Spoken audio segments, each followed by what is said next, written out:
Leer te da más. Con Paulo Cosín.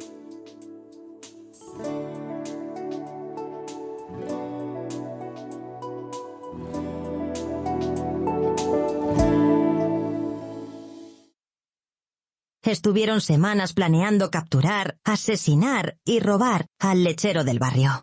Para ello instalaron su cuartel general en un granero y ahorraron suficiente dinero como para comprar un revólver. También pensaron que era importante tener un lema que los definiera, y se les ocurrió el siguiente: los hombres muertos no cuentan cuentos. Estudiaron sus movimientos, observaron que el lechero seguía siempre la misma rutina. Su jornada comenzaba cuando salía de su casa puntualmente a las 4 de la mañana. Ya con el carro cargado con las lecheras, dirigía su caballo, como siempre, por la misma ruta habitual de reparto. Concluyeron que no era tan difícil tenderle una emboscada. Así, llegó el día elegido. Fue una mañana de primavera cuando los 3 conspiradores, de 9, 11 y 13 años, con el rostro cubierto con una tela negra, abordaron al lechero. Mientras unos debían lanzar el lazo al conductor, el que había demostrado ser el que tenía mejor puntería, se encargaría de mostrar de nuevo a sus amigos su gran maestría con el revólver, acertando al objetivo, para conseguir así lo que para ellos resultaba una auténtica diligencia. Pero, por fortuna para el lechero, el caballo se encabritó, y aunque el disparo le alcanzó, eso le salvó la vida. Esto que acabas de escuchar es un relato de una historia real sucedida en Chicago en los primeros años del siglo XX. Lo relata Jane Addams, una mujer sobre la que acabamos de publicar una nueva edición comentada de su libro El espíritu de los jóvenes y las calles de la ciudad. Te hablaré más de ella en otro podcast, porque esa época de Chicago no tiene desperdicio. Era la ciudad de mayor desarrollo industrial y al tiempo con mayor delincuencia. Y como sabrás por las películas como Los Intocables de Elliot Ness, Chicago fue una de las cunas de la mafia italiana en los Estados Unidos. La historia que he relatado llama la atención por la edad de los asaltantes, pero verás, te lo puedo explicar. Porque cuando les preguntaron por qué habían actuado de esa manera, se desveló el móvil.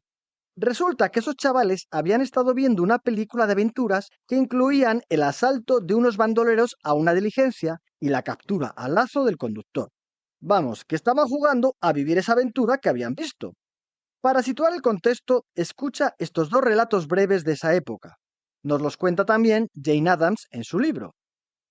Muchos ciudadanos de Chicago se han angustiado durante el mes pasado al saber que un muchacho de 19 años estaba en la cárcel del condado esperando la pena de muerte. Había disparado y matado a un policía durante la refriega de un arresto, aunque el delito por el que se le iba a detener era insignificante. Sus padres llegaron a Chicago hace 20 años procedentes de una pequeña granja de Ohio, el mejor tipo de americanos, de los que nos jactamos que son la columna vertebral de nuestras ciudades. La madre, que ha envejecido y enfermado desde el juicio, solo puede decir que David nunca fue un mal chico hasta hace unos 5 años, cuando empezó a ir con esta pandilla que siempre busca diversión. Impresionante, ¿no? Pues verás el siguiente. Un grupo de muchachos, encabezados por Daniel O'Brien, de 13 años, se había reunido frente a la casa. Y O'Brien arrojó piedras a Niczgodzki, en venganza por unos golpes que recibió de sus manos hacía aproximadamente un mes. El chico polaco les ordenó que se fueran y les amenazó con entrar en la casa y coger un revólver si no paraban. Pfister, uno de los chicos del grupo de O'Brien, le llamó cobarde. Y cuando sacó un revólver del bolsillo, le retó a que lo guardara y se enfrentara a él, pero como verdaderos hombres, en una pelea a puñetazos en la calle.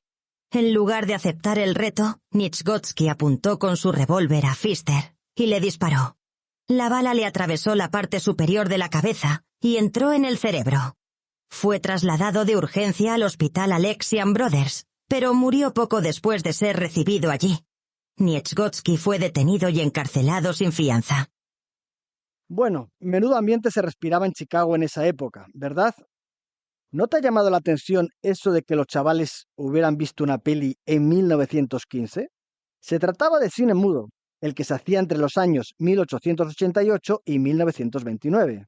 Adams nos habla de las salas en las que se proyectaban esas películas denominadas el Teatro de los 5 centavos, llamado también Nickelodeon, puesto que el níquel era la moneda de 5 centavos y odeón en griego es teatro, un término que se popularizó por el famoso Odeón de París de esos años. Si el cine nos fascina hoy, imagina cuando por un níquel uno podía ir al teatro a soñar con aventuras que te permitían albergar la esperanza de que era posible romper con la rutina de la vida en las fábricas y salir de la pobreza por un instante. Alfred Hitchcock, en una famosa cita, nos define el cine como 400 butacas a llenar. Pues bien, en esa época, a ese precio, siempre había lleno, tal y como Adams nos lo relata. Cientos de jóvenes acuden a estos teatros de 5 centavos todas las noches de la semana, incluido el domingo. Y lo que allí se ve y se oye se convierte en el único tema de conversación, formando el patrón básico de su vida social. Nadie quería quedarse fuera de la conversación social. Sería como si ahora te sacaran de un grupo de WhatsApp. Toda la familia, padres e hijos, podían asistir por una suma comparativamente pequeña de dinero y la representación duraba por lo menos una hora. Incluso en algunos de los teatros más humildes se permitía a los espectadores una segunda hora. Esta autora nos sigue contando. Puedo recordar toda clase de hurtos, pequeños robos e incluso atracos, debidos a ese esfuerzo incesante de los chicos por conseguir entradas para el teatro. Recuerdo a un muchacho, a quien conocía desde la infancia, que empezó a aceptar dinero de su madre desde que tenía 7 años. Y, desde los 10, le daba regularmente dinero para la función del sábado por la noche. Además de la función del sábado, como si lo activase, siempre iba 2 veces más el domingo, procurándose el dinero por medio de toda clase de maneras ilícitas. Prácticamente todas sus ganancias, después de los 14 años, las gastaba de esta manera para satisfacer el insaciable deseo de conocer las grandes aventuras del ancho mundo. Que tuviera ganancias a los 14 años está relacionado con el trabajo infantil en las fábricas, pero de eso hablaremos en otro momento. Lo que me llamó también la atención en este libro fue conocer los temas preferidos en esa época y sus consecuencias. Y verás qué poco hemos cambiado. Resulta que un domingo, en una noche de invierno, se hizo una investigación en 466 salas de teatro de la ciudad de Chicago. Y se descubrió que en la mayoría de ellas el tema principal era la venganza. El amante que persigue a su rival, el marido ultrajado que busca al amante de su mujer, o la eliminación por la muerte de una mancha en un honor hasta entonces inmaculado. Se calcula que una sexta parte de la población de la ciudad acudió a los teatros ese día. Para que te hagas una idea, eso representa la audiencia de 2 millones de personas de un programa de éxito actual de televisión tipo El Hormiguero. Es curioso también que ese mismo domingo, en las iglesias de toda la ciudad se predicaba un evangelio sobre la buena voluntad. La venganza es un tema que captura porque qué bien se siente uno cuando el protagonista consigue resarcirse, hacer justicia. A mí me sucede, supongo que a ti también. Hace poco tiempo le pregunté a una chica de unos 20 años por el libro que más le había gustado de los que se había leído en el último año. Le pedí además que me dijera cuál había sido el pasaje o episodio preferido. Me contestó que se trataba de una trilogía de romance y fantasía, lo que ahora se llama romantasy, y que, en el tercer volumen, hay un momento en el que la chica se venga del chico, porque realmente motivos no le faltaban. Es que sentir esa emoción ha llenado los teatros desde la Grecia clásica. Electra, la historia escrita por Sófocles del siglo VI a.C., por ejemplo, dicen que personifica la venganza como el sentido de justicia en la antigüedad. ¿En la antigüedad? ¿No seguimos asociando venganza con justicia hoy? En el caso de esta obra, el momento más dramático podría ser cuando Orestes, hermano de Electra, clava el puñal a su madre Clitemnestra y la misma Electra, llena de odio y venganza, le pide que de nuevo hunda el puñal para aliviar así el odio que siente hacia ella. Vengan así el asesinato de su padre, el rey Agamenón, perpetrado por Clitemnestra y su amante Egisto. Te dejo aquí con esta reflexión sobre cómo disfrutamos de esas emociones en el cine y hasta qué punto no tiene esto consecuencias en nuestro comportamiento social.